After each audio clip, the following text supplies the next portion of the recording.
Hello everyone, welcome back to our channel Manjuli's blog. আশা করি তোমরা খুব ভালো আছো, আমিও ভালো আছি। তো আজকে হচ্ছে 14ই ফেব্রুয়ারি, তো আজকে সরস্বতী পুজো। তো শুভ সরস্বতী পুজোর অনেক অনেক শুভেচ্ছা তোমাদের সকলকে আমাদের তরফ থেকে। আর আজকে ব্ল্যাক ডে আছে, আর হ্যাপি ভ্যালেন্টাইন্স ডে। আর আজকে যেহেতু সরস্বতী পুজো, আমার সারাটা দিন মনে হয় ডক্টরের চেম্বারে কেটে যাবে, কারণ আজকে যাবো দিদাকে নিয়ে ডাক্তার দেখাতে। তো ডাক্তার মানে প্রত্যেক মাসে 1 আর 2 তারিখে আসে, কলকাতা থেকে আসছেন ডাক্তার। তো রানীবাগানে বসবে।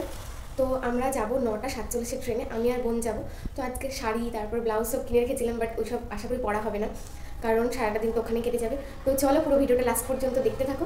আর ওদিক থেকে দিদা দাদুকে নিয়ে আসবে ডাক্তার দেখাতে। তো চলো। আর তোমরা যারা আমার ভিডিও দেখো তারা তো জানোই আমার দিদার স্ট্রোক হয়েছিল, তো 2বার অলরেডি স্ট্রোক হয়ে গেছে। আর সেদিন বোন যেহেতু পড়ে গেছিলো, কি আর যার যাই হয়েছে শুনবে কি শোনা মাত্রই প্রেশার বাড়িয়ে ফেলছে, ঠিক আছে। তো বোন সেদিনকে যেহেতু পড়ে গেছিলো, আবার প্রেশার বাড়িয়েছে সেটা শুনে তো এই কয়েকদিন ধরে দিদা ভীষণ অসুস্থ। আর যে ডাক্তারটাকে দেখাবে বলছে, ডাক্তারটা হচ্ছে 600 টাকা ফি। ডাক্তারটা আসেন কলকাতা থেকে। ডাক্তারটা মানে এতই অহংকার, তোমাদের কি বলবো, মানে কোনো কথা না শুনে আগে উনি মেডিসিন লিখতে শুরু করে দেন।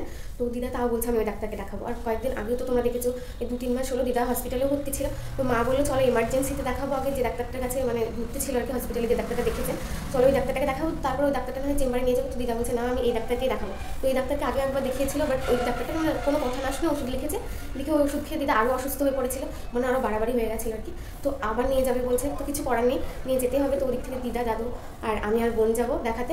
আর আজকে যেহেতু সরস্বতী পুজো মা যেত, ঠিক আছে, কিন্তু কালকে আমাদের না বাসি খাওয়া। তো আজকে মা তো সারাদিন রান্না বান্না নিয়ে মা মানে এই দিনটা কেটে যাবে, মানে রান্না বান্না করবে, আবার পিঠে পুলি এসব আছে, তাতে আবার কালকে বাসি খাওয়া, যেহেতু আজকে প্রচুর প্রচুর রান্না করতে হবে, তার জন্য মা আর যেতে পারবে না। তার জন্য আমি বললাম চলো আমি দেখে নিয়ে আসি। আর আমি ডাক্তার দেখাতে নিয়ে যেতে বেশ ভালোই পারি, আর আমিও নিয়ে যাই, অবশ্যই আমার মা নিয়ে যায়, তাও না মানে মাও নিয়ে যায় আমিও নিয়ে যাই দিদাকে ডাক্তার দেখাতে। তো চলো ভিডিওটা লাস্ট। তো দেখো আমরা এখন বহরমপুর স্টেশনে নেমে পড়েছি। আর আজকে তো ভীষণই লেট হয়ে গেছিলো বাড়ি থেকে বেরোতে, ভাবছিলাম যে ট্রেনই পাবো না, বাট ট্রেনটা লেট করেছিল, 10টার সময় এসেছিল, তার জন্য আমরা ট্রেনটা পেয়ে গেলাম। যেহেতু এক্সপ্রেসে আসলাম সেহেতু 15 মিনিটে পৌঁছে গেছি। তো দেখো এখন বাজে 10:15, এখন আমরা এখানেই বসে আছি। তারপর চলে আসলাম প্রাঙ্গণ মার্কেট। আর আজকে আমি কিনবো হচ্ছে ফোনের কাভার আর চার্জার কিনলাম। তারপর দেখো দিদাদের জন্য ওয়েট করছিলাম, দিদারা কখন আসবে। তো ডাক্তার অলরেডি দিদার নাম ডেকে ফেলেছে। ডাক্তারের চেম্বারের রিসেপশন থেকে অলরেডি আমাদেরকে কয়েকবারই ফোন করেছিল, কারণ দিদার নাম যেহেতু ডাকা হয়ে গেছে কখন আসবেন বলে। তো দেখো এখানেই ডক্টর বসেছেন, তো এখানেই দেখবেন। তো চলো দেখো, এখন আমরা দিদাকে নামাচ্ছিলাম আমি। তো দেখো আমরা এখন চলেও আসলাম।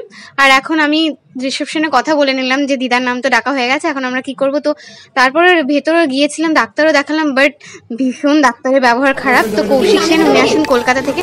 তো তোমরা আর যাই করো এই ডাক্তারকে দেখিও না, 600 টাকা ফি নিচ্ছে বটে, কিন্তু কোনো কথাই শুনছে না ভাই। কোনো কথা না শুনলে কিভাবে একটা পেশেন্টকে দেখবে, আমি তো এটাই ভাবি। পেশেন্টের কি হয়েছে না হয়েছে যদি না শুনে যদি ওষুধ লেখে, তাহলে কিভাবে চলবে বলো তো।